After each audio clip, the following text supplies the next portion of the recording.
And we begin with an ABC 15 investigation. The Glendale Police Department now saying it will work to improve transparency and change the way it disciplines officers. All after we exposed multiple troubling abuse of force cases like these.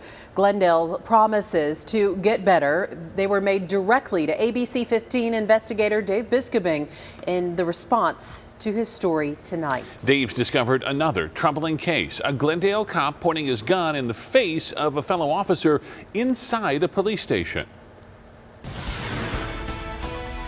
The gun-pointing incident actually happened 2 years ago in August 2017, but it's now coming to light because it shares a very close connection to this other troubling use of force incident that we reported on just 2 weeks ago.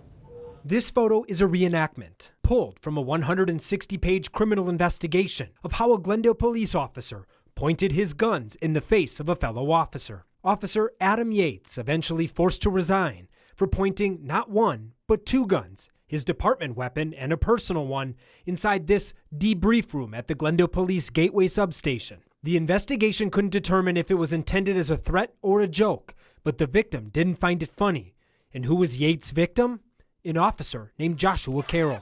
If that name sounds familiar, it's because Officer Carroll also just resigned in lieu of termination.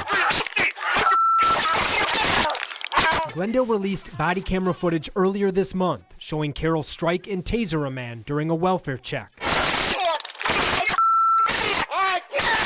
To get back to the gun-pointing incident, when it happened, Carroll filed an internal complaint against Yates. But at first, Glendale's internal investigation stalled.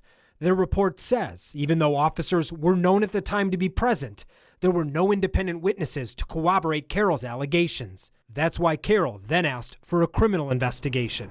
It was done by the Maricopa County Attorney's Office, and they quickly found an eyewitness, Officer Kyle Hornbaker, who corroborated Yates did point his gun at Carroll. But Hornbaker also criticized Carroll for having, quote, no loyalty to his brother officers. He said Carroll has made frivolous complaints against fellow officers before and goes out of his way to cause problems for other officers.